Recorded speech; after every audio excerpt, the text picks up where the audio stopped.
Hi guys, so today we're going to be playing a game called My Dear Hatchet Man. This has actually been on my to-playlist for a while, and I actually forget why, so we're going to play it and see what it's about. Alright, here we go. What is your name? Let's see. Gender, female. Yes. I tend to run away from my problems. It's how I ended up here in the first place. Doomsbury.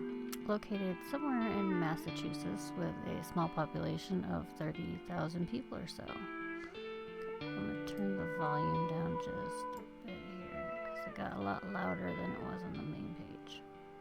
Alright. Hopefully that's good. It's known for being a college town where most young adults have taken over the streets and businesses. It's got a rich history, from cryptids to devil-worshipping cults. If you were a gang of crime-solving teens, you'd have your work cut out for you. But the townspeople revel in the mystery, urban legends, and strange folklore, considering how quiet the town was. Usually anything that was a break from the monotony gained notoriety. Most people, especially families, would come and dump their kids for spring or summer break. You know, a boomer's worst nightmare. I dug my claws into the sleepy town, attending Doomsbury University. For the past few months, my fall semester to settle, I fell into a routine: eat, sleep, study, repeat. At first, I was excited to come from the next town over. Receiving that acceptance letter was the best thing to happen to me. I was handed a new life, one way more different than who I was. I wanted it more than anything.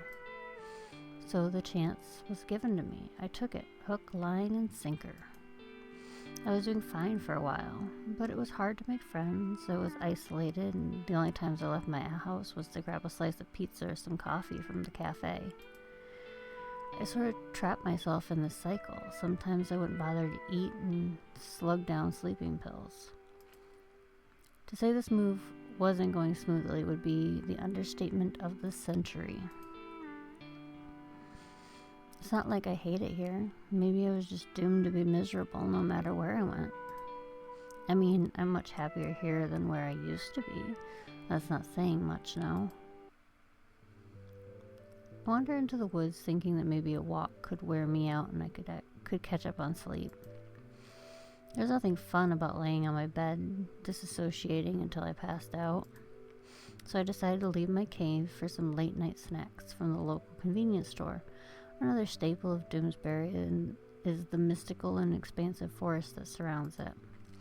With trails that could take you to many businesses and homes. All the natives knew the trails like the back of their hands, and I was so sure I did too.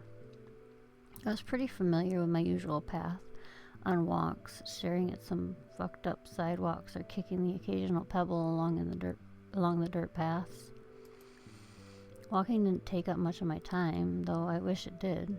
I wouldn't say I'm much of a nature lover, but the woods do look nice, especially during golden hour. Tonight I decided to take a different path. I wanted to see what the woods could bring me. A shortcut, or maybe an epiphany, you could say. Maybe I could find a cool-looking stick from the ground and pretend it's a sword. I'll admit, it doesn't sound like much, but given the circumstances, I had to work with what I got. It was starting to get colder, and I could tell by the numbness nipping at my fingertips. I jammed my hands into my pockets of my pants, trying to get some feeling in them.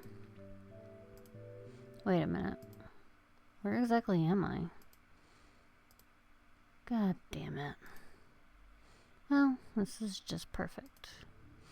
I'm all alone in the woods with no service, no sense of direction, and it's dark out. That's what I get for being adventurous. I'm an idiot. My eyes scan around through the thick foliage of the trees. How long was I walking for? I couldn't have walked that far, but it was a little too late for that now. The soles of my feet were aching. Begrudgingly, I sat on a large rock as a sort of makeshift seat to relax and collect my thoughts before I had a mental breakdown. I sighed, slightly grimacing from the cold, hard surface of the rock. I dropped my plastic bag of goodies into the grass, my face crinkling from the frigid breeze. I don't know what to do. I can't believe I'm lost out here. If I died, it could take weeks before my body was found. I sniffle, wiping away small tears forming at the corners of my eyes. At least I have my snacks. My hand reached down to rummage the bottom of the bag, feeling around for what I could get my hands on. I feel something wrapped in plastic and pull it out. I grabbed an off-brand healthy granola bar that was coated in chocolate and some caramel drizzle. Not exactly the most exciting choice, but fuck it. I need something to chew on. I struggle with the wrapping. It was getting in between me and my pseudo-healthy crunchy bar. The deafening silence was disturbed by what seemed like the sound of a twig snapping. We're gonna freeze in place, because that's what I normally would do in this situation. My eyes frantically dart around looking for an exit. I wanted to run for it. Far, far away from whatever that was approaching. Calm down, SJ. Maybe it was just an animal. Or maybe not. Fuck it, I'm not ready to die. I gawk at a pair of glowing predatorial eyes emerging from the floor of the forest. My heart was racing. I could feel my blood running cold. I think he's getting closer to me.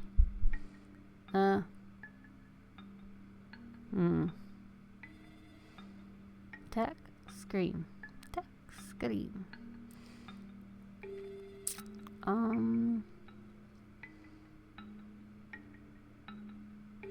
Let's attack. It's probably a bad choice. I'm probably gonna end up with some crap, but let's do it. Hey. What was that?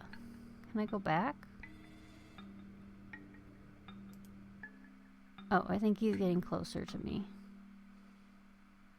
Okay. Maybe I thought I attacked. Can I scream? Let's scream this time. I didn't have anything else I could do. I huddled myself, trying desperately to appear small, like some sort of scared animal not putting up a fight. I let out more of a yelp than a scream. Out of sheer desperation, I threw a random snack from my bag at them. Is that all I could really muster? Nothing but a pathetic call for help. I shut my eyes, waiting for some sort of shock or a hit on the head, but... Are you lost? I hear a concerned voice. Cautiously, I lower my guard, taking a peek at who exactly was in front of me. I couldn't make out his features well, but his hair stuck up every which way out of his head. He appeared to be holding something. A hatchet. Something wrong? You look like you've seen a ghost. This guy seemed oblivious to the situation at play here. I was so stunned I couldn't even speak. My eyes were too focused on the hatchet he had resting across his shoulders, just so casual-like. The guy tilts his head to the side, confused by my uneasiness. Oh, this? He held one of his hands up before letting the hatchet slip from his fingers into a patch of grass beneath him, moving slowly to emphasize that he was harmless. He did all this while putting up a friendly smile. Take it easy. I'm not gonna hurt you. Are you lost? Oh, yeah. What makes you think I could trust some guy with an axe in the middle of the forest like it's nothing? The stranger only replied to my question with a smile. It's only making me more nervous. Well, answer me. It's a hatchet? Huh? It's a hatchet, not an axe. I blink at him. Was he mocking me? Is this all just one big joke at me? For him to laugh at? He was acting way too casual, and I didn't try to pull anything once. Was I overreacting? I didn't put down any of my defenses, though, as I continued to eye him suspiciously. Are you going to answer my question now? He continues to have that small, almost innocent smile plastered on his face. We're going to go with this kind of kind, charming. He's actually kind of cute, okay, guys? I know, but he is. Let's go. Slowly, but still cautiously, I lowered my guard. However, my eyes stayed glued to him, waiting for the moment he might do something unexpected. Answer mine first. He let out a chuckle at my response. I noticed his movements weren't threatening and seemed to be casual. All right, I'll comply. He puts his arms up, almost as if he was trying to surrender and play off my interrogation. Would you rather be stuck in the woods then? No. Then you should trust me. Easier said than done. He places a hand over his mouth, trying to hold back a chuckle at my snarky remark. Well... You got me there, but you know how to navigate your way back? Do you? There was a small beat of silence before he raised his hand. He was wearing brown, fingerless gloves. I know these woods like the back of my hand. You learn a thing or two when you live out here. I'll even walk in front of you so you don't have to feel all antsy. I took a few seconds to think over his offer. I didn't exactly want to be stuck here until my body got discovered by search parties or eaten by vultures. Whoever this guy was, he was the best choice I had for now. Fine, lead the way.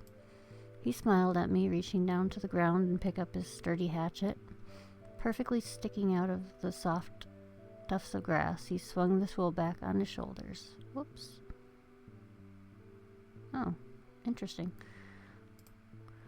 If I catch you doing anything remotely suspicious, I'll start swinging.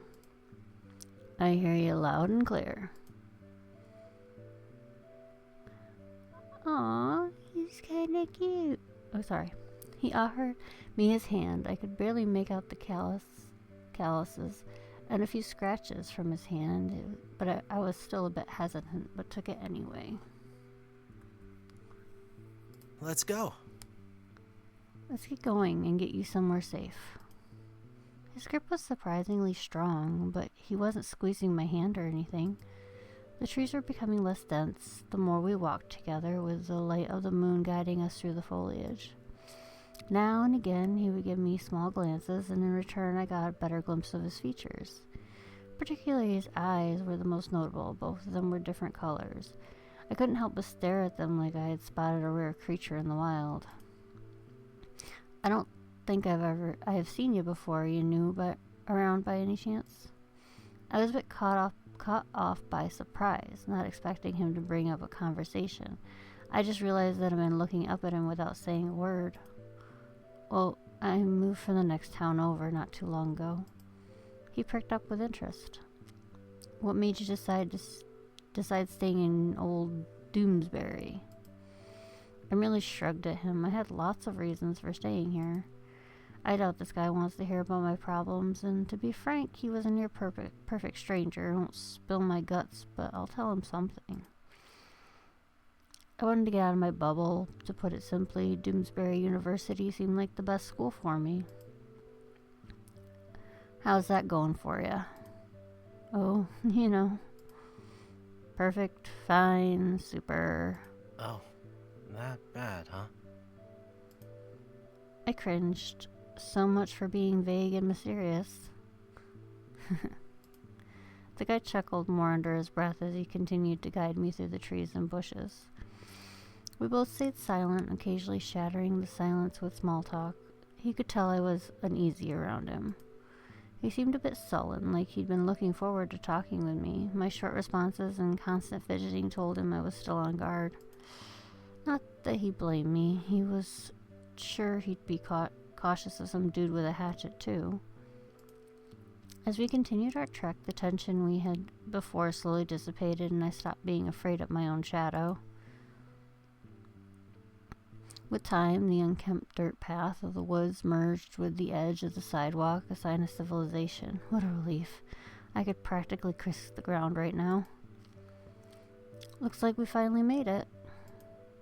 Oh my god, thank you. Jeez, I owe you one. I finally let go of his hand, stuffing mine into my pockets. Don't mention it. It wasn't an issue at all.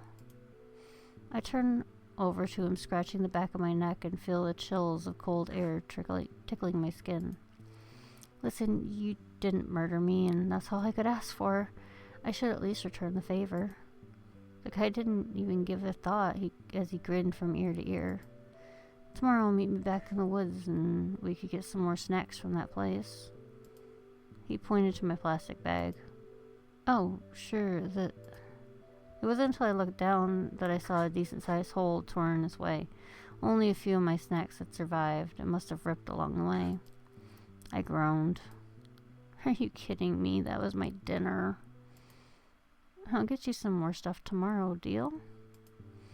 I looked at him with sad, tired eyes. He gave me a sympathetic smile. For some reason, I trusted him. I don't know how else I could explain it. Deal. Thanks again. I'll see you around then.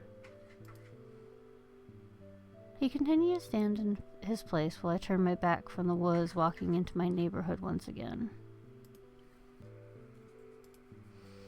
Stopping at the front door, I gave him one last wave. I couldn't tell from the distance, but he seemed to wave back. I'm so tired. Exhausted, I immediately threw myself onto my bed and tossed the plastic bag on the floor. Finally, I can get some rest. God, my feet are already aching. How long did I walk?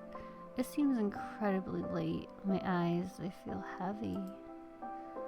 Whoever that guy was.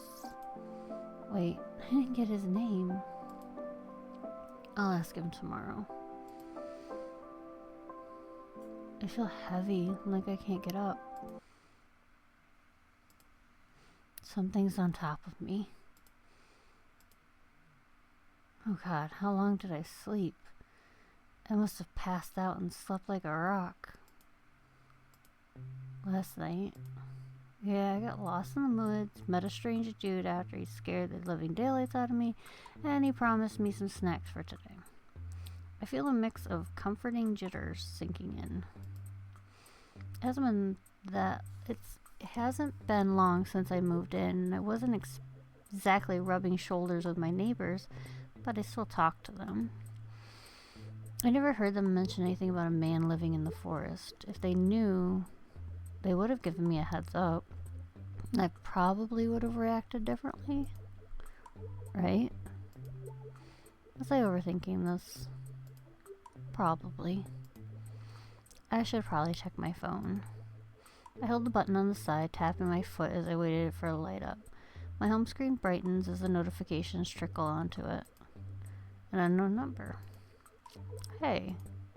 Sorry to bother you, but what chapter are we studying for Professor Mocroix?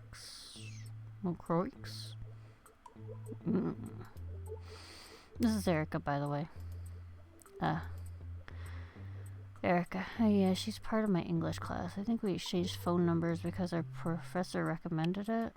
Initially, I didn't plan to ask for anyone's number, especially since I didn't know anyone in the class. I barely even talked to them other than occasionally asking someone for a pencil. Erica was the one that approached me first. She wasn't talkative either, only answered questions sometimes and gave snarky remarks on a whim. I didn't know much about her other than she'd be a constant center of attention with her outfits. She had a keen eye for fashion. She would constantly amaze me with how she would walk into class. She breezed in effortlessly like a runway model. Some outfits were her projects for her fashion design class, others were simply her wanting to look good that day. I was pretty surprised to find out that she was majoring in interior design. She'd be the chicest interior designer, that's for sure. Erica seemed like she had her shit together, from what I could glean from the few times I spoke to her. Chapter 4. I send the text and proceed to let out a groan while dragging myself up from bed. I would much rather sleep the day away, but I was promised snacks. It's been the first time in a while that I've been motivated to do something other than rot in my room. Damn. That's kind of sad. Thanks. I chuckled at her response. That was kind of cute. That is a sad to-do list. Sleep and cry. Ugh. Before I go out, I need to refuel for the day. I reach out to the fridge, pulling with a bit of force thanks to how janky the handle had become over time. I should get that looked at. Everything around this house needed some touch-ups, though. Maybe I shouldn't have turned down the idea of having a roommate. But I do enjoy my privacy a lot, and I wasn't keen on losing that anytime soon. Cooler, the fridge nicked the tip of my nose as my eyes searched for food. It was practically empty. Ooh, leftover pizza's always good for breakfast. This could fill me up for the time being. It's been there a while, but might as well not let it go to waste. Day 1. If you go down to the woods today. It's from the Teddy Bear's Picnic, isn't it? I squeezed my eyes shut, feeling attacked by the blinding glow of the sun. It's too bright today. I walked to the other side of the road, frisking to the overgrown forest again. I stuffed my phone in my pocket. It wouldn't be of any use since my service couldn't reach the middle of the woods. I walked through my familiar path, trying to remember where exactly the guy wanted to meet. It was pretty vague with the details, telling me to simply meet him in the woods. I'm not gonna lie, it just hit me now how sketchy that sounded. I fell into a daze, walking until everything around me looked strange. Well, that didn't take long. I guess I just have to sit back and wait for him to find me. Oh, you actually came. Okay, guys, this voice acting on this is so sketchy, and I keep not getting surprised when it actually comes out, so bear with me.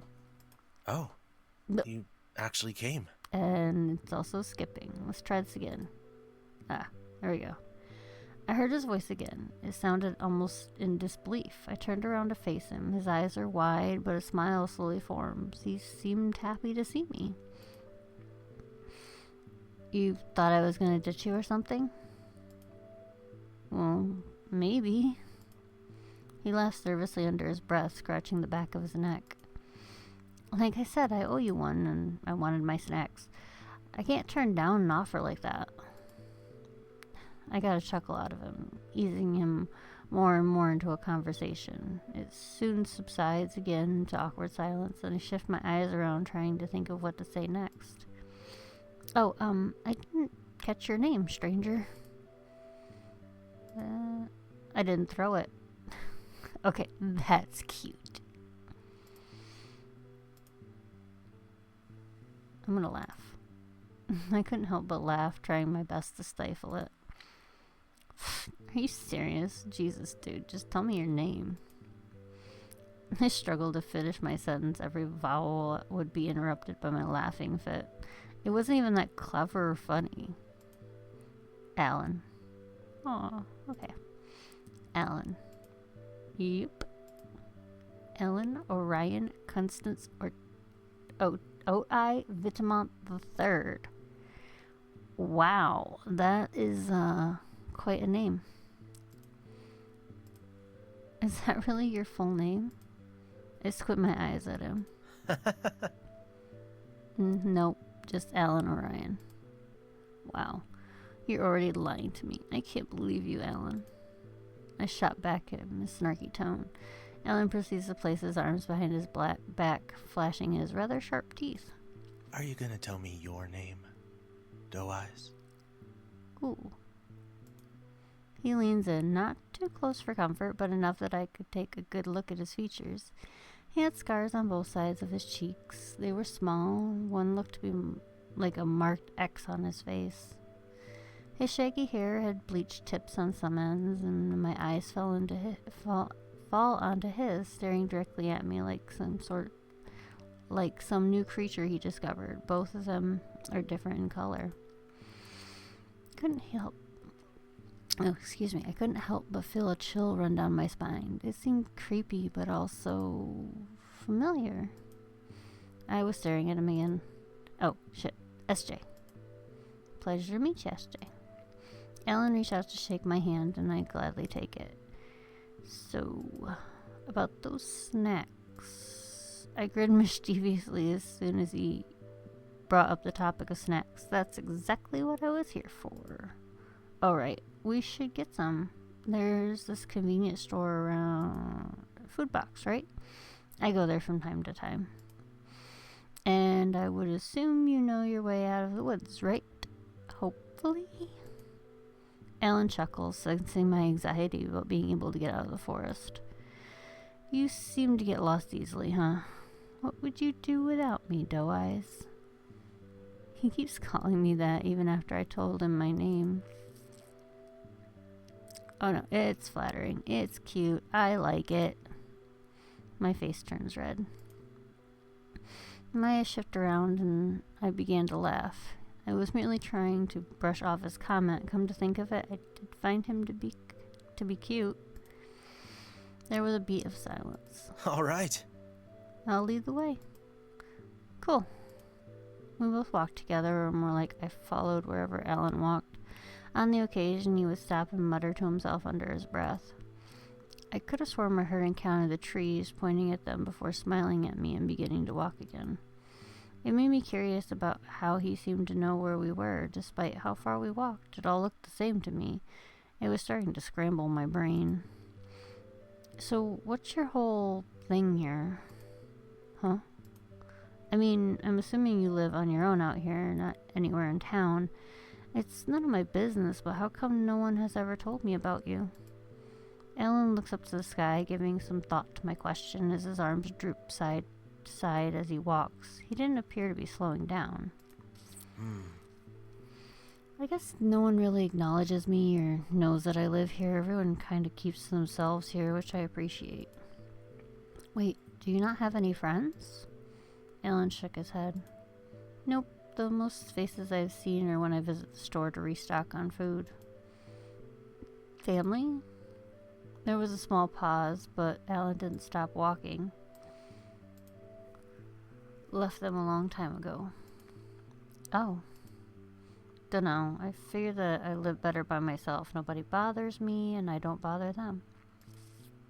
So you're a hermit? Alan chuckles, scratching his cheek. You could say that. I nodded, understanding Alan in a way, not wanting to interact with others, living peacefully out in the woods. And then a funny thought came to my mind. Okay, I gotta be honest, guys. This kind of sounds like a dream for me. Not wanting to interact with people, living peacefully out in the woods. You know, I'm not sure how he gets his money, but hey, works for me. But you do realize that you're talking to me and joining in our snack quest, right? Not very hermit-like. Did I break your zero human interaction record?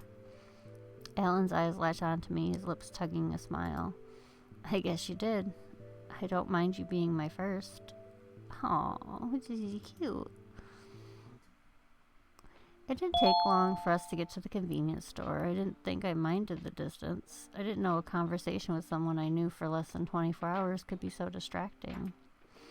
The obnoxiously bright lights of the store pulled me out of the trance. There were a couple of people in the store, mostly older men getting cases of beer, students getting a quick lunch. The worker buyers welcome. Okay. Sorry, guys.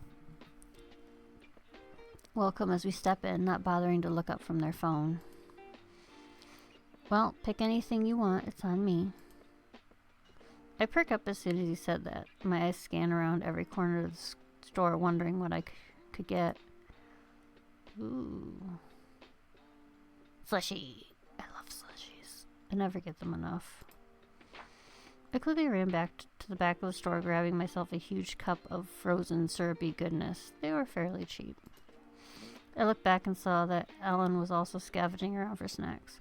Both of us were smiling brightly like children running amok the aisles, not even bothering to get a basket for our collection. Alan instantly flashes a proud smile at me, holding his snack securely. Got everything you need? Yeah, let's go. Alan drops everything onto the counter to pay, only to receive an eye roll from the cashier. They seem like they wanted to be done with their shift, to clock out and go home. Know that feeling. We quickly leave the store after paying, bags filled with a bunch of goodies. I'm already getting hungry. He mumbles out loud as I enjoy my slushie. I expect him to reach for the bag and start rummaging through the snacks, but instead as he zips his jacket, he exposes a hoard of chocolate bars. I blink, confused. When did you get those? When they weren't looking. He stole them!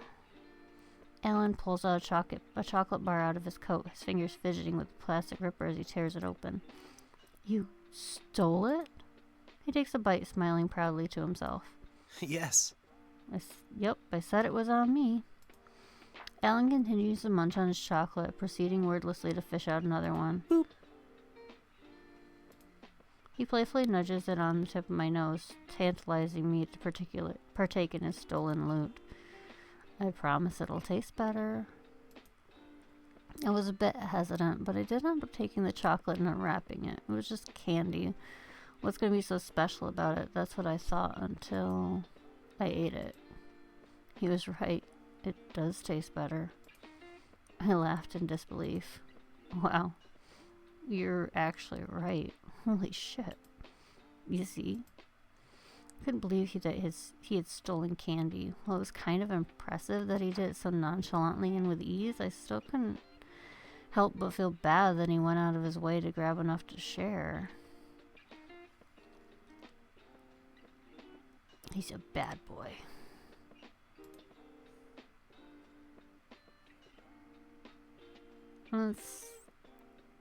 Yeah, we're gonna do it. It only seems fair, right? I motioned my slushie towards him. I was shaking it to signal Alan to indulge a bit. He tilts his head like a confused dog before getting the hint. Oh. He leans forward. I felt his hand graze against mine, pulling me a bit closer to take a sip. His lips smacked. He takes a moment to savor the taste. Then his eyes gaze up at me, staring with a smirk spread on his face.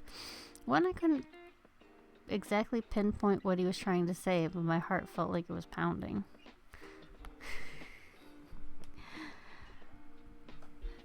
Oh, wow. Look at that look.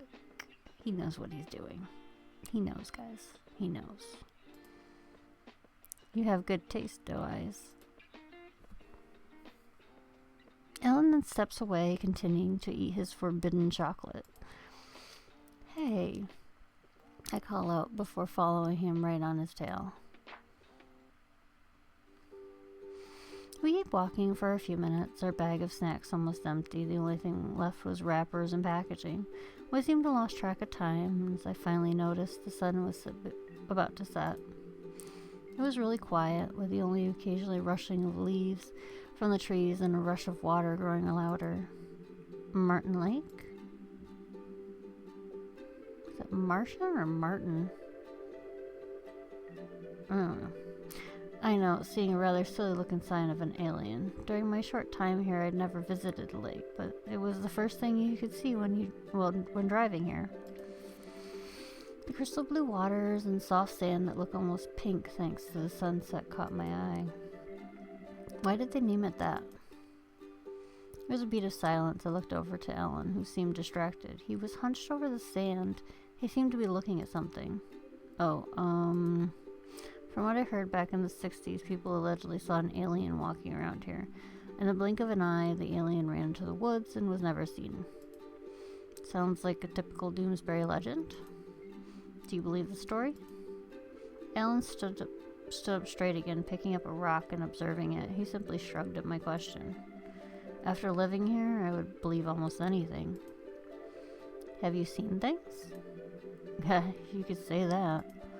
Alan tosses the stone a couple of times in the air before flinging it across the lake.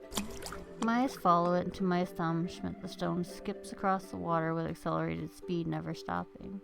I squint my eyes and further until it got Further and further it got until it was nothing more than a speck.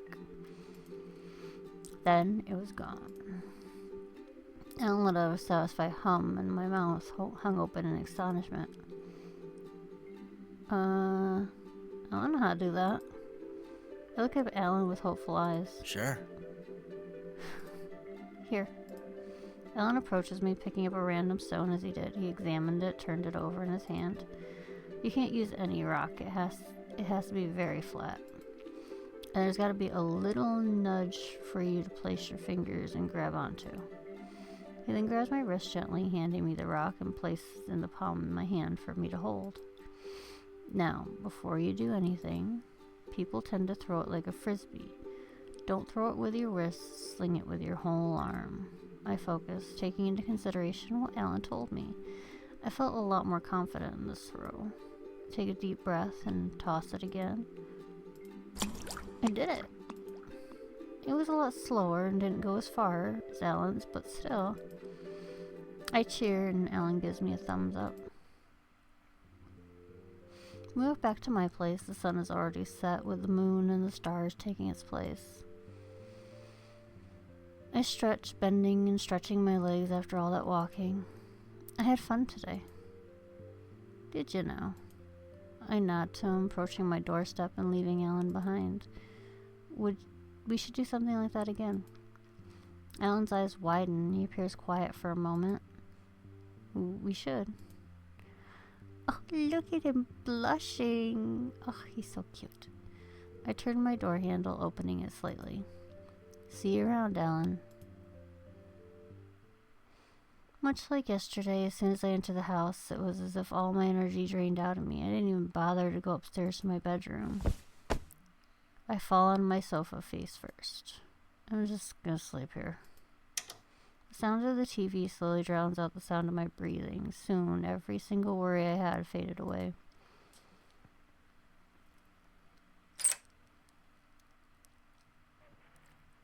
Oh. Day 2. Oh. Why does it keep doing that?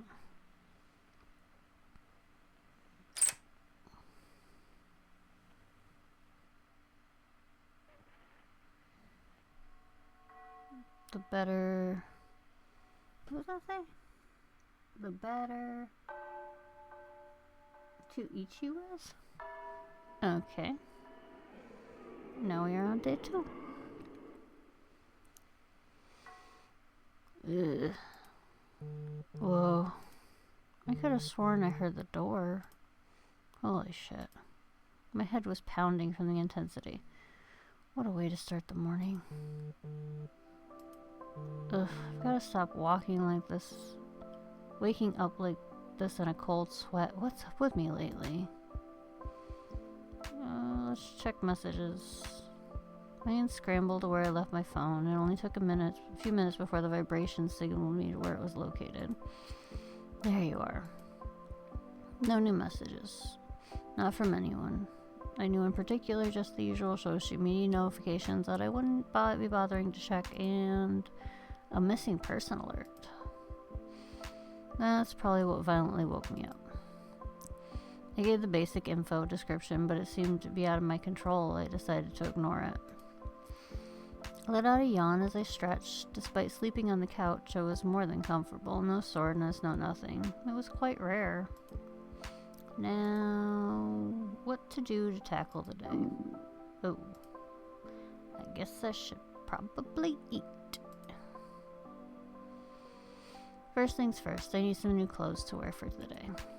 My room was practically overrun with dirty laundry. I could barely make out the shaggy carpet floor by the mass amounts of sweaters, pants, and underwear. I should clean this up, but my empty stomach was winning the battle of this one. Not that I had much money, but I needed to get at least a few groceries. I don't plan on starving to death.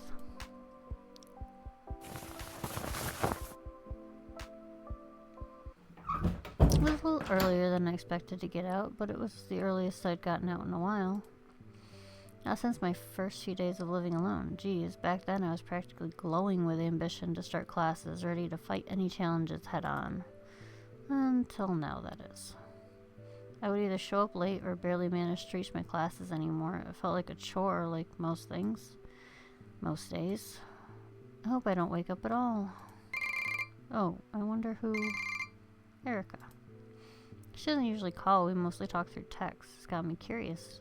What could she probably want to call me for? Hello? Erica? You made it!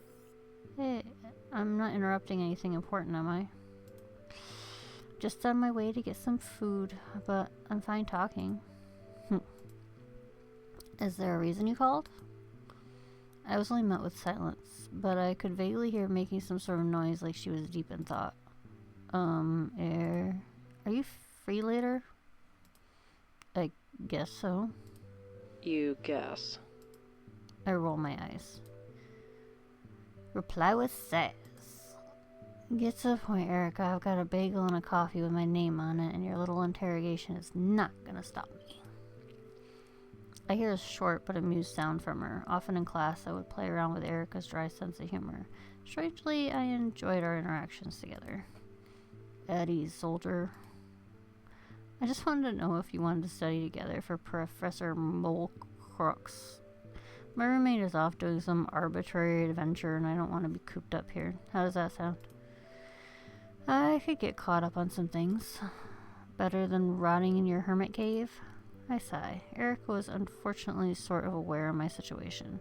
She has this almost supernatural sixth sense to be able to read other people. You wound me, Erica. I'll meet you at the park. With that, we both hung up. Guess those are my plans for today. I continue walking, taking the opportunity to make a mental grocery list. I could pick up the faint sound of shopping. Chopping what? It must have been Alan. I followed the sound where it led me, not too far off the small neighborhood of college dorms. Even when I went into the thick woods, I could still see the houses from a distance. Occasionally the sound would deafen, but I was getting closer. Ellen had to be around here somewhere. If it was Ellen, and not some other weird guy from the woods lurking around. I snorted out through my nose at the laughable idea. It only took a few minutes of walking, and I was able to spot that familiar wild man from the woods. Oh, doe eyes! What a pleasant surprise! I can't help yourself but go into these woods, huh? I'm just as surprised as you are, Ellen. I just followed the sound of chopping wood and figured it was you. I could see beads of sweat slowly falling from off Alan's temples. There were a bunch of small pieces of wood scattered around him. He dropped his hatchet to the ground and dusted himself off of any remaining wood chips. Just gathering firewood. It was starting to get cold in my cabin, and I used up my last batch last night after I dropped you off. A fireplace and a cabin in the woods. Sounds like you're living the dream. Alan's hands went to the back of his neck, and he laughed. Far from it, but... I took a second to pause. A huge gust of wind blew away some leaves, dancing along with the rustling of the branches and from the trees.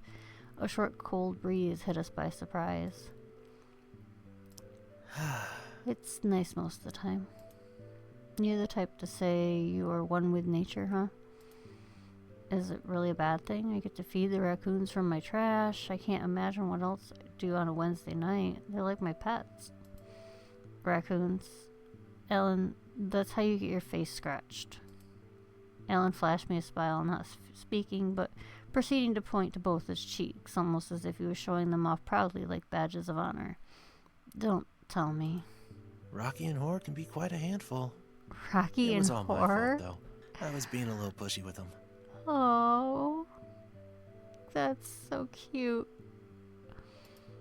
You name them? I like giving them names. Oh, so there are multiple animals included. You should meet them. They're all cute little guys. Oh, I want to meet him. As long as I can leave with a full set of eyes, nose, and mouth by the end of it. I'll be sure they won't even touch a single hair on that head of yours, doe eyes. I simply shook my head. The idea of raccoons sounded cute, but I know not to mess with the wildlife. That's still really dangerous, Alan. Alan's expression seemed like that of an innocent kid who had no idea what he did wrong. Hey, I'm still alive. Besides, you should have gotten the hint that I disregard most things. You didn't complain about living so dangerously when I stole that chocolate. Hey, don't drag me into that. You stole the chocolate, and you're my accomplice. In the eyes of the law, that makes us both criminals, my doe. Oh, we're flirting.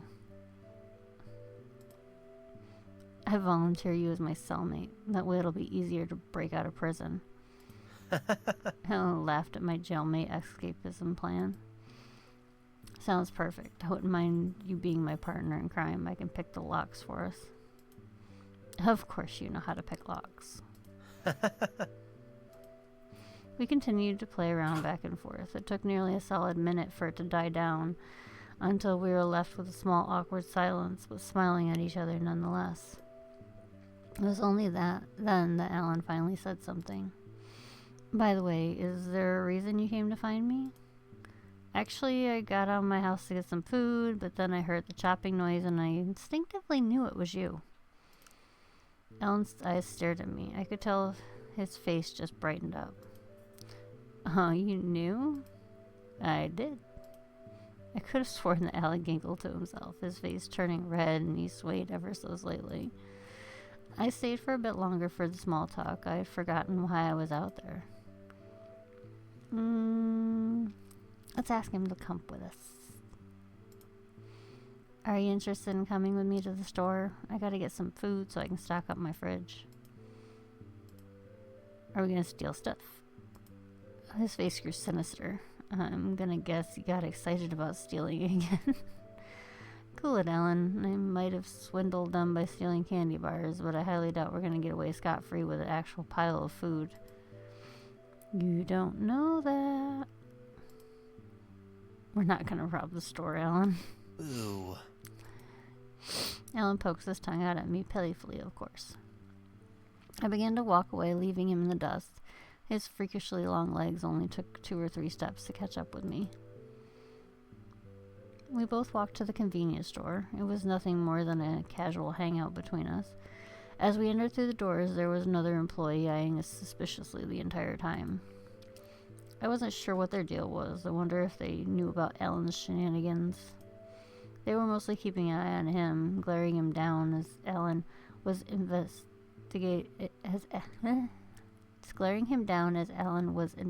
in the rotating hot dog grill. They let us alone once I paid for my food. We got to my place, bags in hand. Quite the walk, but nothing we couldn't handle.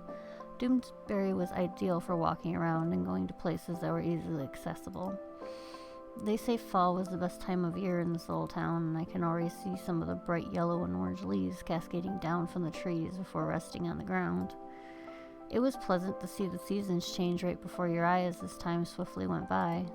Alan was right behind me. He awkwardly stood on the doorstep. His lips were pulled into a thin line as he seemed hesitant to enter. Don't be shy. Come in. I beckoned him to take the first step. It was like trying to let in a cautious stray animal lost and confused. Alan finally stepped in, the creaky floorboards of the house releasing a soft groan under him. Alan seemed to settle himself immediately, heading to the kitchen first before I can even tell him where it was. I guess he was hungry as I was. Yeah, this place is older than the town itself, but hey, it's home for now. I don't mind. You'll work with what you got. I dropped the bags of food on the counter, and Alan followed suit. I rummaged through, taking out key ingredients to make breakfast. Or brunch, by technically now. I was surprised how much food I was taking out of the bags. I didn't realize my eyes were bigger than my stomach. Shopping hungry isn't the best idea first thing in the morning, especially when you haven't eaten in a while. So, what are you in the mood for? Ooh, breakfast burrito. I'm in the mood for a breakfast burrito. They're really easy to make, and I'm so used to them. Well, that's not surprising. I think it's one of those staple food every college kid gets, I assume. Anything specific you want to add? I'm not one to brag, but I get real fancy with my burritos. You could say I'm a master. I mastered my craft. Fancy? Alan cocked an eyebrow at me, curious about what I meant. I flashed him a smile, rushed to the fridge, and pulled out some ingredients to make the perfect breakfast burrito. What's all this? Prepare to have the best breakfast burrito that my tiny little hands can conjure up. My feet took me to the fridge, prying open the door. Still struggling with the stubborn handle, I managed to do it, thankfully. I turned my back to get anything else I might need. I could hear some shuffling behind me, following Alan positioning himself next to me. Let me help you there, Doe Eyes. I jolted, startled by how close he was, but nodded as he settled in. You know how to cook, Alan? Yes. Yeah, actually, I don't really eat or make much food at home, but breakfast was always my specialty. Alan turned up the heat from the stove, placing a pan on top. He extended out his hand, and I proceeded to give him the ingredients for our burritos. I could use this type of teamwork around. Specialty, huh? Am I in the presence of the finest breakfast chefs in town? Well, I learned from one of the best type of teachers. Oh, and who would that be? I wouldn't want to bore you with that. Okay. I let out an offended noise, placing a hand on my chest in a dramatic fashion. You're not going to tell me? Come on. You can't just say that and not expect me to be intrigued. He's not going to tell me. That's something I noticed. Alan seems to know a lot more about me than I do about him. Nah, let it go. Alan keeps an eye on the food as we continue our conversation. The smell of food fills the air, and the sound of the hot pan sizzling was more than tantalizing. I guess you could say that I'm a breakfast guy. Alan says as he flipped the eggs. Is that all you eat? Just breakfast? There's no other meal to fuel your day? Wow. You're making it sound bad. You're the one being insane with your one meal. Look who's talking. Alan pointed the spatula at me with a smug expression. He had a point there. He returned to paying attention to the sizzling eggs, expecting it to see it cooked to perfection. I ran around the kitchen floor, getting the only paper plates I had in the cupboard. I should add dishware to the shopping list too. It's not all I eat. When I have the time, I do eat more meals, but I don't know. He trailed off. Alan's eyes focused on the food from the pan. I tilt my head, waiting what he has to say. Is there a ritual to it yet? I enjoy the process. It's very special feeling for me. That and you just eat about anything for breakfast. Alan softened smiles at me, and I gladly returned one back. Okay, Alan Ramsey, enough of your sensitive monologue. I gotta assemble the food. I playfully shoo him away, motioning my hand to back him out of the position. Alan laughed, shifted himself slightly to the right, and motioned for me as if to say, all yours. Instinctively, I reached out for the handle of the pan. I was about to take it off the heat until I felt Alan's hand on mine, stopping me. I could get used to this. Aww. Oh. He leaned in closer to me. Cooking together, of course. Yeah. What else could I even say? He just caught me off guard, and he was so casual over his flirting. Was that what this was? Was he hitting on me? I guess some stuff just flew over my head until now. Does cooking really make you this up close and personal?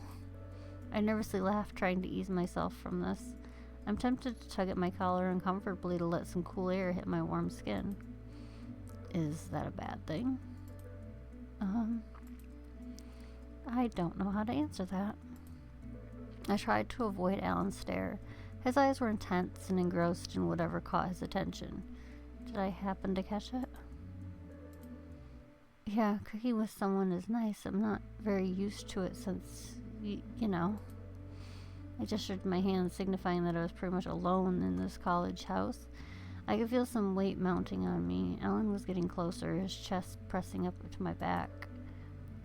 I looked down, attempting to think of something to say.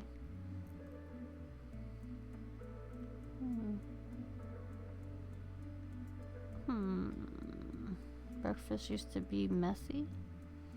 This feels nostalgic.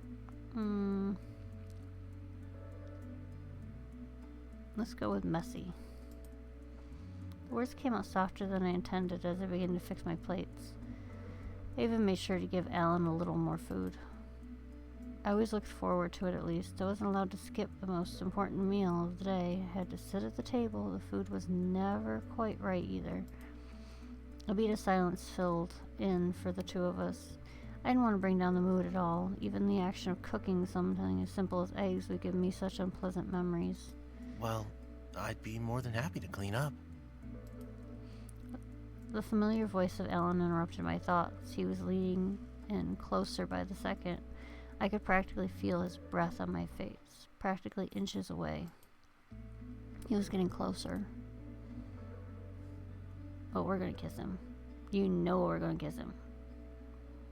If that's an option, we're taking it. Even if it's the wrong one, because that's what we do here, is make bad romantic decisions. Here we go. I pressed my lips to his, and he leans in. Alan seemed like he'd been longing for it. His hand raised to my cheek, craving more. He was nearly devouring my face like a starving dog. Okay. That is a description that I haven't read before in something like this. So, yeah. Okay. It's getting hard to breathe. I tried to pull my lips away just for a moment to catch my breath. He smashed his lips again. I began to shudder, my hands making their way to his chest. It was a pathetic attempt to try and pry him away. The kiss was magnetic, and I only wanted more. Our hot breaths hit each other's skin. Who knew Alan could take my breath away? I mean, yeah, I kind of figured. What's that? Was that... Oh. good? Okay. I let out a breathy, short laugh. I think you're rather greedy. Alan's thumb ran across my cheek affectionately. His touch felt warm and comforting. But I think I could also get used to this too. There was a pause of silence between us, and the sound of my heart beating against my chest roared through my ears. I couldn't read Alan's expression, his eyes only staring into mine. What could he be thinking about? Oh, look, his pupils are hearts. I think we should eat now, huh? Don't want the food to get cold. I awkwardly said, writhing within Alan's arms to the counter. And, sorry, I didn't mention this sooner, but I have to meet up with a friend later. Oh. Alan's face seemed to fall, the joy and positivity now sucked out of him. You can come if you want. I'm sure Erica wouldn't mind. His face didn't seem to change expression at all, not even an eye twitch. Erica. He mumbled under his breath, carefully considering the invite. If you don't want to, then that's okay. No, I'm going. I blinked at him. Well, if you're sure. Alan smiled at me as I grabbed our plates. It was a little strange from him. I hope I didn't make him feel obligated to come. After some time, I was able to remember where the park actually was. I don't visit much, and I only came for the occasional walk. I wasn't too busy around this time. There was an occasional kid here and there. The place was often taken over by old people feeding the pigeons or students from campus. If I was really lucky, I would listen to some live music from music groups and get tips from the locals. I'd even heard about really late-night college parties being hosted, but I wasn't usually invited to any of them. The telltale signs of if a party did happen, the park would be littered with those typical red Solo cups. I looked over at Alan, expecting him to have something to say, but I was met with an unpleasant look from him. He seemed off, his eyes scanning around, almost like he was on guard. He looked so grumpy. He saw I was looking at him and instantly smiled at me, trying to come off like he wasn't bothered at all. I nervously flashed him back a grin in return. SJ? I hear my name through the whole commotion of the park. There sat Erica on a bed of green grass, an intricate lacy pink blanket spread out on the ground.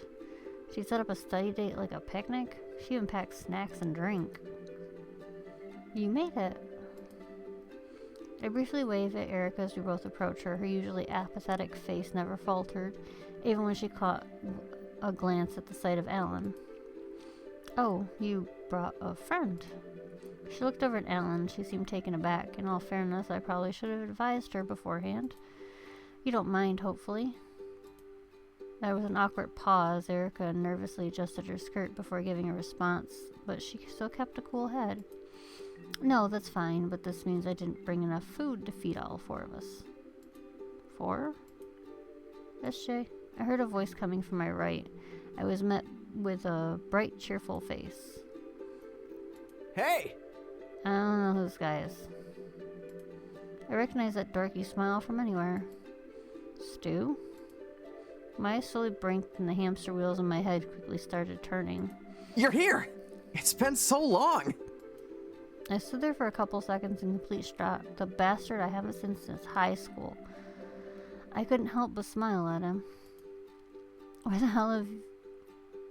the hell are you even doing here? You didn't tell me you were around. I wanted to surprise you. Isn't that cool? Erica said she knew you and then agreed to invite me to the study day so we could see each other. Hesitantly agreed. Yeah. I didn't think to realize me and Stu were letting our conversation get in the way of the study date until Erica cut it short and cleared her throat sternly. Mind telling me that change of plans, SJ? Oh, right. I nervously rolled the back of my neck and gestured to Alan, who was standing right behind me. I didn't take into account that Alan was being left out of our chit-chat in my reunion. This is Alan. We crossed paths not too long ago. As soon as I introduced him, I was met with silence. Alan and Stu looked baffled. Alan hasn't even uttered a word. Hi. Alan's voice shook me up a bit. I couldn't help but let out a nervous laugh. Pleasure. Hey. Everyone falls into an awkward silence. Only natural folly of the park filled the dead air. I have to think of a conversation starter quick. I'm talking to Alan because I like Alan better than you guys. So, Alan, I hope you don't mind me just studying. Today was probably the most boring hangout for us. Alan's face brightens up when I talked to him. It was like all his nerves completely melted away. I don't mind at all. Anything for you, Doe Eyes. Oh, he was using that name still in front of them. I could hear Stu muttering something to himself, but I was unable to pick up anything intelligible. I like his nickname. It's no issue. I thought it was kind of cute. I do like it. So there. Meh. I looked back to Stu and Erica, who we all silently agreed to continue with the plan to the study date. We can study for a few minutes and have the rest of the hour to finish up the assignment. How does that sound? There's that then. I looked over at Alan, smiling up to him, only to be met with an unpleasant scowl. He was staring daggers into the two in front of him, but once his eyes met me, his expression softened.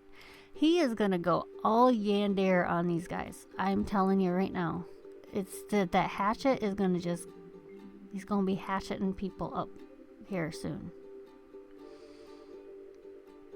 Unease fell to the pit of my stomach. Usually Alan was more or less talkative with me, but then again, he told me he never really interacted with anyone else. I'm the only person he'd spoken to. Quite frankly, I thought he was kind of exaggerating. I mean, Doomsbury was a small college town. Almost everyone knew each other, even if it was through a friend of a friend. We all sat down together in a neat little circle with a basket of food perfectly sat in the middle. Alan sat closest to me, dropping down to the grass and positioning his knees up to his chest. I saw Erica take out some assignments and a book that we had been assigned. Should I go over the lesson for you? That would be nice. Erica nodded at me, graciously placing a pencil right behind her ear while flipping through the textbooks. Throughout the day, we mostly talked amongst ourselves, while Ellen and Stu sat in awkward silence. I looked over at Erica, noting how her fingers lightly traced over the text on the surface of the page. The book Erica was holding caught my attention. It looked rather old, and the edges already fading from its original color. The paper crinkled with every movement. So, what book did you pick for our assignment? Erica turned over the cover of the book and I read its title, Whispers of the Hanged. The title sounded a little gruesome. Yeah, it does. So what's it about? It's the actual story of the Salem witch trials. It goes through all of the grim details of what women of the time went through, the excruciating executions.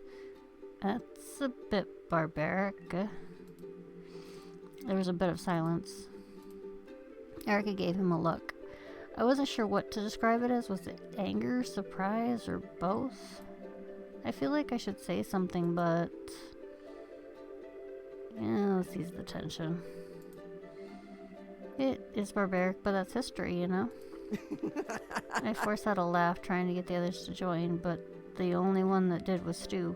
Alan simply crossed his arms, and Erica remained silent and looked down at her book. Not a fan of real-life violent crimes, or reading it for that matter. Good thing it's not your assignment, then. Well, so much for that plan. I did the best I could. The tension was so thick you could cut it. Hey, SJ. Stu waved in front of me, graciously saving me from this awkward moment. I hope you didn't replace me already. Look at you making friends. I let out a sigh of relief, and I was sure that Erica did too. All attention was now on Stu. If I knew him well enough, he would try his best not to appear socially awkward. Hopefully he can ramble his way out of this one. This takes me back when we used to do our homework together, remember? Oh yeah, you copied off me. You let me, and not all the time.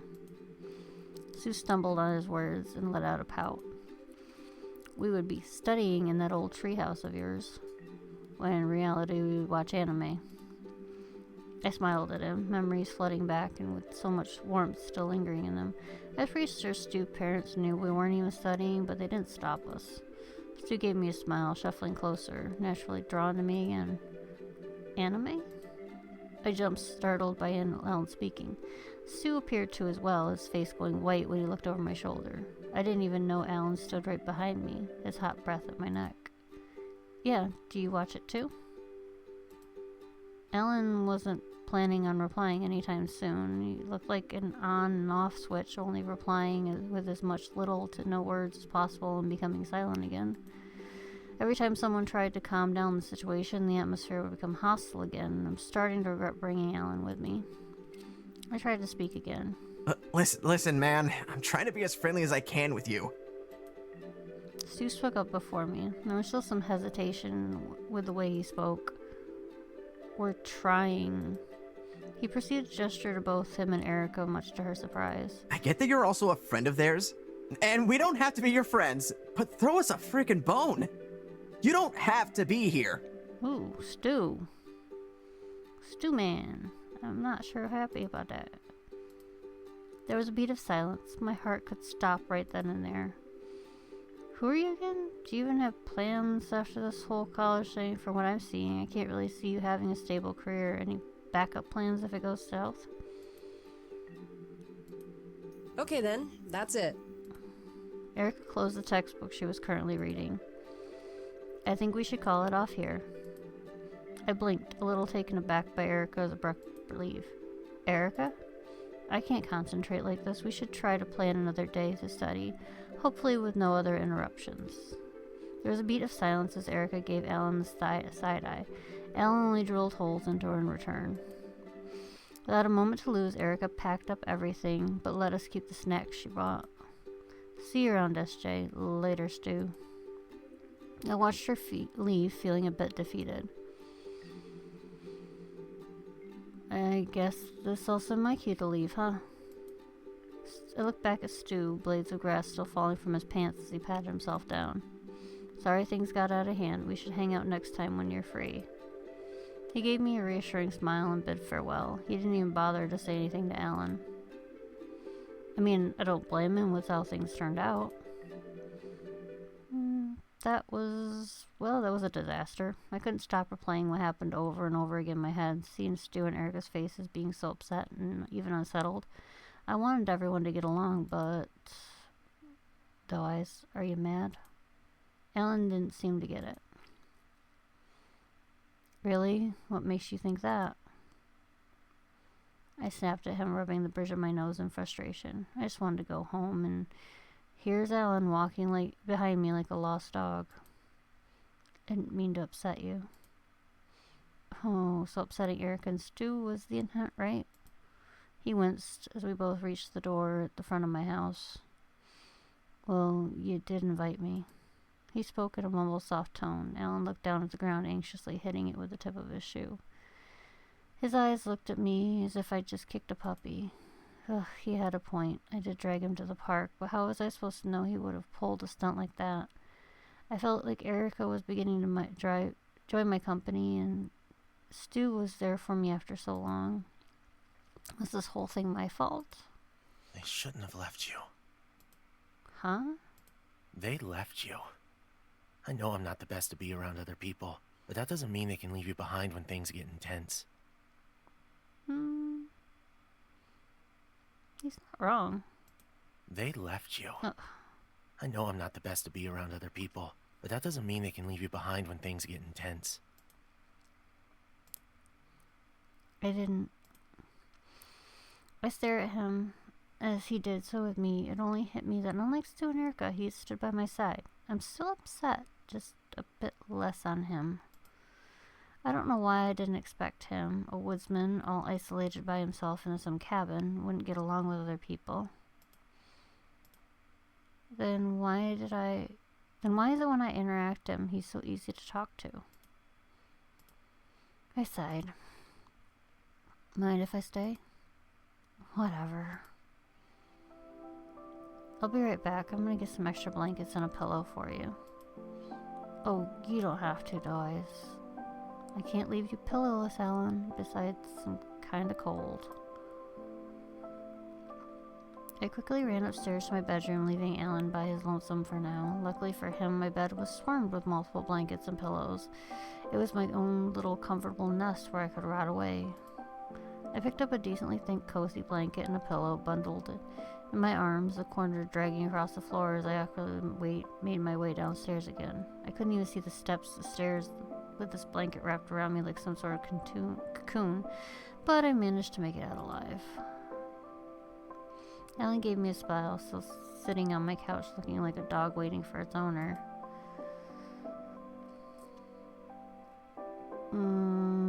We're gonna throw the pillow at him because I find that amusing. Hey Alan, think fast.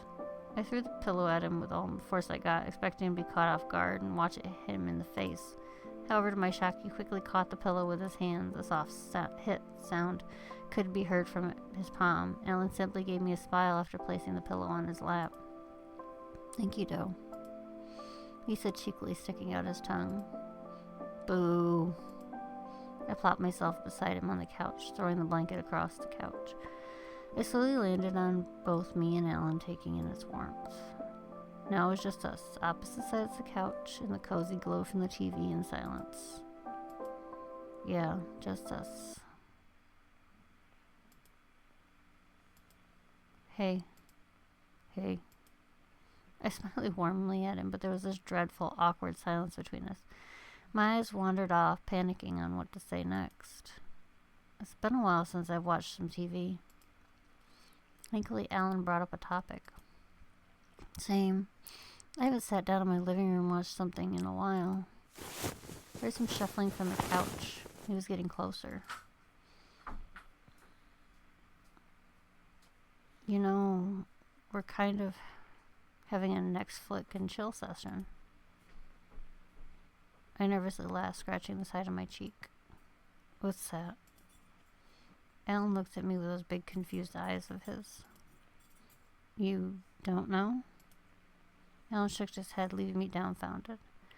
I guess that makes some sense. He's lived out in the woods. He wasn't exactly someone I would take to understand modern slang, but he must have had some knowledge, right?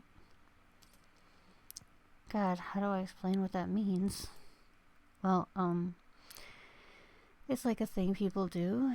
It's sort of like a casual date or hookup thing, you know? That was a terrible explanation.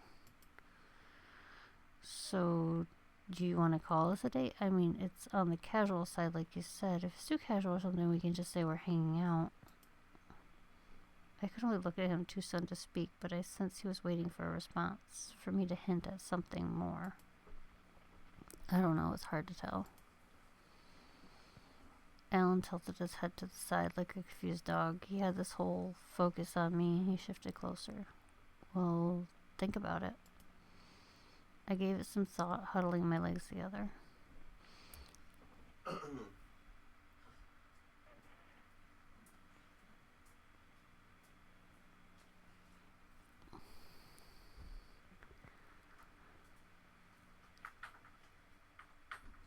I gave it some thought, huddling my legs together. I was hesitant to answer. What could I even say to him? I wasn't even sure how to feel about the situation. Alan just walked into my life, and he was just kinda here now. Like a pesky stray following me around and refusing to leave. I occasionally look back to Alan, those hopeful puppy-like eyes staring back at me. I can't put a finger on it. It gets hard to befriend people as you get older, especially when you don't have a group to back you up. As I spoke, I didn't face him. My eyes stayed glued to the ground, piecing together whatever my mind thought of. But having someone like you immediately click feels freeing. There was a beat of silence before I felt some weight shifting on the other side. Next thing I knew, I was being pushed down to my back, Ellen slowly creeping towards me. Then that's a good thing, right? He had me cornered. The most I could do is lie there stunned. I could get rid of everything for you, Doe. If you let me. I swallowed nervously. I couldn't speak, like something was stuck in my throat. His eyes pierced mine. It was almost uncanny that I couldn't guess what he was thinking. What should I even say? I felt like an eternity of nothing but silence and my heart beating like a drum. I wanted to stay quiet, as if silence would take me out of the situation. Well? But Alan's not letting me go without an answer.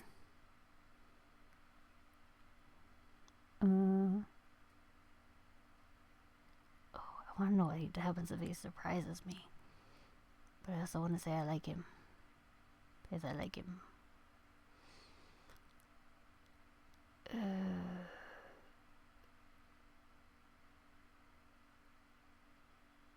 Okay, we're going to say we like him. Even though I want to let him surprise me. Ooh, let's do this. I can't help it, guys. We're going to do the let him surprise you. I don't know. Surprise me. He hummed. With pleasure, Doe. Oops, sorry. Got a little excited there. Swiftly, Alan took hold of my legs, pulling me closer to him, letting himself be entranced between my legs. He dove straight onto my mouth, hungry for a kiss. It was desperate and needy. Alan clung to me like his life depended on it, and I didn't try to pull away. I couldn't help but find it intoxicating. I can barely breathe. Alan? I gasped out to breathe some air, leaving Alan breathing heavily and looking at me, those eyes gawking at me like fresh meat, starved. Immediately, Alan attacked the crook of my neck, peppering kisses and nibbling at the sensitive skin. And then he bit down. Wait, I know this is not the most romantic setting, but are we really doing this? Do you want to? Keep going, we're gonna keep going. Yeah, I do. A devilish smirk appeared on Alan's face. What a good doe. He went for the same spot on my neck before, to properly leave a mark on me this time. I felt a sting of pain as Alan sank his teeth. It wasn't deep enough to puncture the skin, but enough to leave an impression. His head slowly dove further down, from my neck to my chest, then to my stomach. Alan struggled a bit to get my clothing off, leaving my legs bare and vulnerable to the cold. You know, I could get used to this view. Dude, you're fully clothed. Not fair. Alan settled between my legs, both his needy hands up for grabs on my each thigh. You would like that, wouldn't you? Alan lets off a soft giggle, rubbing his cheek against my thigh. Can you blame me? I simply rolled my eyes, letting him indulge himself as he pleased. However, I couldn't deny that seeing in between my inner thighs was about the most tantalizing thing anyone has ever done to me. My body jolts at the start sting again. However, this one was more welcomed. I couldn't help but moan a little, encouraging Alan to go further. My body started to grow hot. Another one here. Alan mumbles to himself, marking at my thighs with hickeys, hungrily searching for any missed spots. This time he wasn't holding back. Alan, can you... Ow. That one hurt. He sank his teeth in more and more, and I could see Alan's eyes peering over to me, trying to see my reaction. He let out a satisfied chuckle as I felt something warm pulling around a certain area that he just bit, and his tongue licked it, wiping it clean. Did you just drop blood? He looked far too pleased with himself. Before I could get another word out, I felt something hot and wet licking me. It felt like it was melting on his tongue.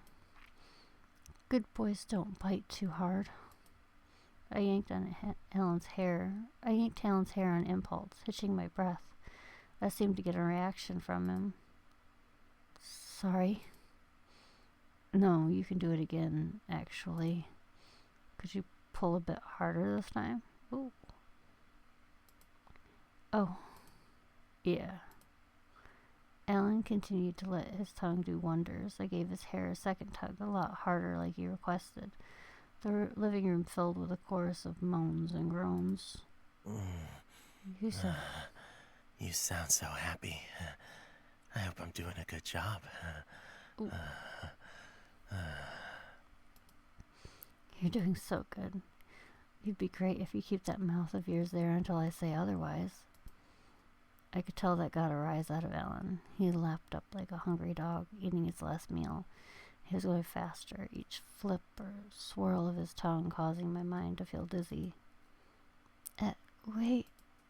My begging fell on deaf ears, and then again I was starting to become a mumbling mess, with Alan not even giving time to process. My mind went blank, a wave of pleasure crushing me under its weight, and my body left quivering. Alan gave me one last long lap, savoring every drop before licking his lips. Tastes so good. I breathed heavily. Alan got on top of me. He licked his lips stuckily, a satisfied smirk permanently on his face. Someone looks pretty happy. You have experience with this kind of stuff. Maybe you can guide me through the whole thing. Maybe next time, Alan, but... I let out a yawn. Thanks, I really needed that, actually. We both sat in peaceful silence again, the TV softly drowning out your surroundings, and my eyes began to grow heavy. I felt soft kisses to my jaw trailing up to my cheek. I'm looking forward to next time. Good night, Doe Eyes. That's kind of a tease. I feel bad for Ellen.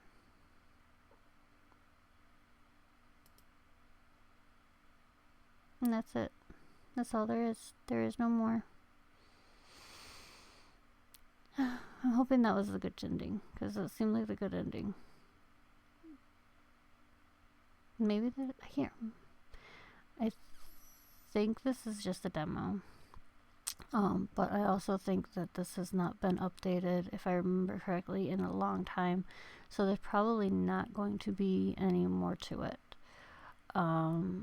It was fun, I'm going to be honest. I would love to see more of it. A full game would be nice. But I don't think that that is in the cards, if I remember correctly. I don't think it has been updated at least a year, maybe 2, if I remember correctly, on the update, the announcements. Which is why I figured it'd be okay to play it now. But it was very cute. And the ending was, yeah, I liked the ending. I'm pretty sure there are also bad endings. I think there was a couple different endings for the demo. But I'm very happy with the one that we got. So yeah. I hope you enjoy this. I will leave the link in the description as always so that you can go and find it and play it for yourself or, whatever. Maybe get some more information if you're interested. But that is everything. I hope you enjoyed it, and I will see you in the next one. Bye-bye.